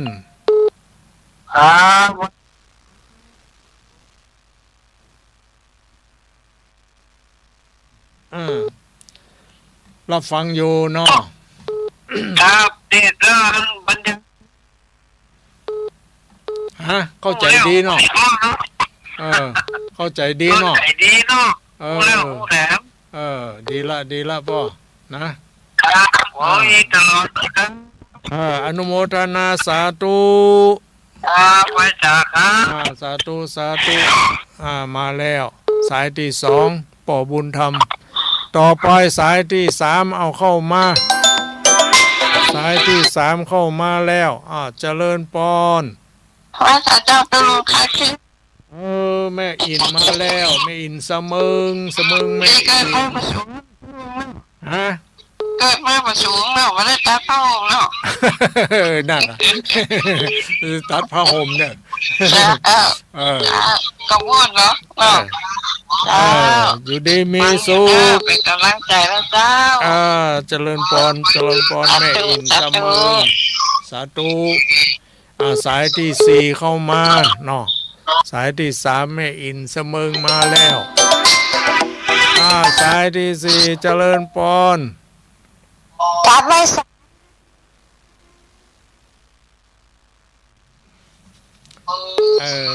จำเสียงได้ชื่อลืมไม่เห็นแล้วแกอย่างก็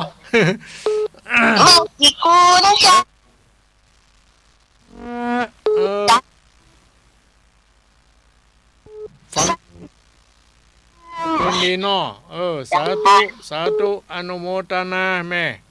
จ้าเป็นกำลังใจลุงนะ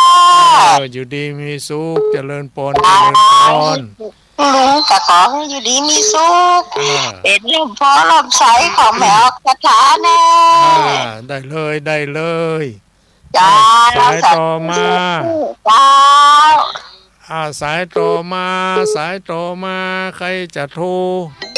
เอามาแล้วมาแล้วเจริญพร กราบไหว้สาเจ้าตะลุง นี่เสียงไผ่ตั้งเหมือนเปิ้น แม่สีทน เจ้า สันป่าตองสันป่าตองเจียงใหม่มาแล้ว ชัดเจนที่นะตะลุง ฟังตั้งแต่เก้าถุงปลายกะฟึ่งเกิงกลางห้างมะ เจ้า วันนี้ไปไหนพ่องไปไหนกะ ไปรอแต่แก่ฟังตะลุงเตะตามทำยาวเนาะ โอ้ยาวหมายดีเสียงพดเนาะ เจ้า ฝนตกปะตะลุง บัดตกเฮ้ย นี่ตกอยู่เนอะเจ้าสาปะตองนะ ตกแหละดีละเนาะ เจ้าไหว้สาเจ้าตะลุง เจริญปอนแม่สีทอนมาแล้วเอาสายต่อมาสายต่อมาเอามาแล้วเจริญปอน ครับ อุดรประเสริฐกะ อยู่นี่ครับ ฮะไผสูจากไหนจากไหน จากนี้ จากอำเภอลีชื่อหยัง FC คนใหม่นี่เนาะ ครับ ชื่อหยังพ่อชื่อหยัง ที่ประมวก ป้หมวกเนาะพ่อเนาะฟังชัดเจนดีก่อ ชัดเจนดี ฟัง คานี้ห้าดวงดูชนคนบางนี้ แต่ดีละดีละอนุโมทนาสาธุเนอปอเนอ ครับ อยู่ดีมีสุขอัญมันขวัญยืน ครับ ขอบใจเจ้าของธานีปุ่นตัวเนาะครับ ได้ฟังกันค่อยฟังกันในวันพัดหน้าเนอ ครับ เจริญพรเจริญพร ครับ สายต่อมาสายต่อมามีก็เข้ามาป่อปิดก่อนเนอคนอื่นจะได้เข้ามาได้เนาะเอาว่ายังไงเจริญพร ดูเนอร์ปอเนอร์ ว่าจะได้หาป่อปงกันเนอ เจ้าของธานีบุญตัวเนาะ ออกก่อนเนอป่อเนอคนอื่นจะเข้ามาบ่ได้นะถ้าเขาบอกกดทิ้งนะตาตดอยู่นี่แล้ว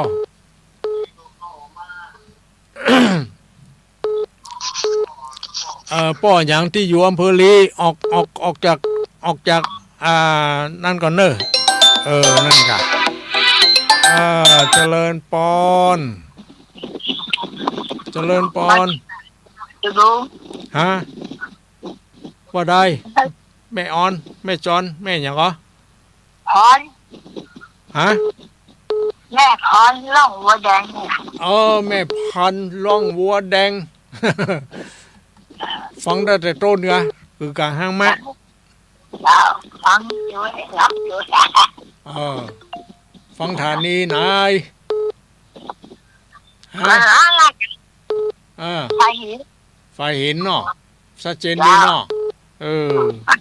ดีละอยู่ใกล้ขนาดเนาะขอบใจเนอะอนุโมทนาเนอะแม่เนอะอยู่ดีมีสุขสายต่อมาเนาะแบ่งกันเนาะแม่เนาะวันนี้เวลามันน้อยเอาแม่ปิดก่อนออกก่อนเนอะเดี๋ยวคนอื่นเข้ามายังเวลาแถม5 นาทีได้แถมสัก2 สาย 3 สายเจริญปอน ไหว้สารหลวงพ่อเจ้า เจริญปอน เจ้าแม่สลัดเจ็ดสอนเมืองฟ้าตะวันฟังเจ้า ฝนตกกอ ตกก็จะเจ้าตกหน่อยละแต่ว่าตกวันค่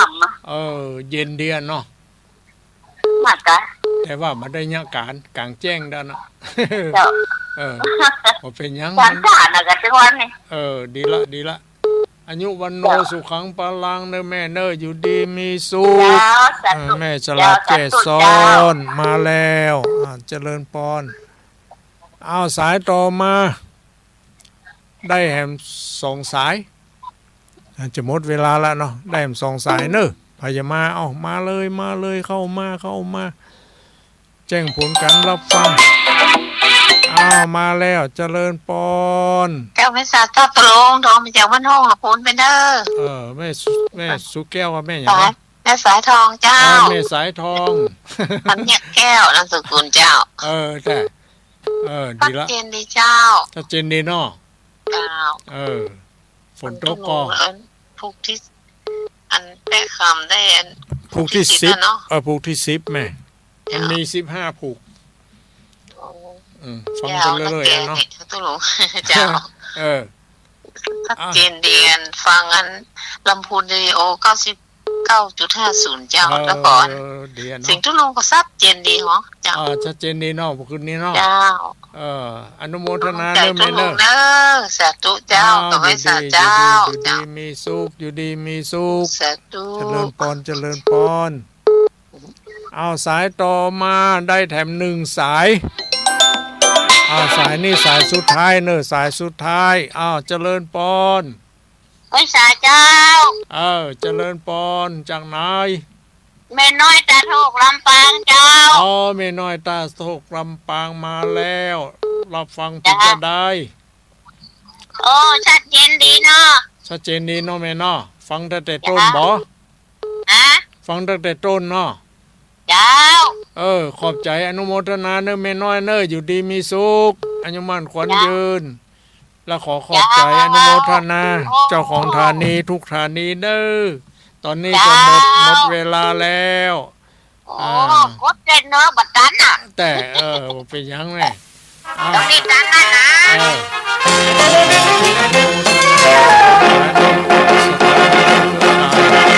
ปานาติปาตาเวระมณีสิกขาปะทังจนเครียดกินเหล้าจนเครียดกินเหล้าจนเครียดกินเหล้าจนเครียดกินเหล้าจนเครียดกินเหล้าจนเครียดกินเหล้าก็เลยยิ่ง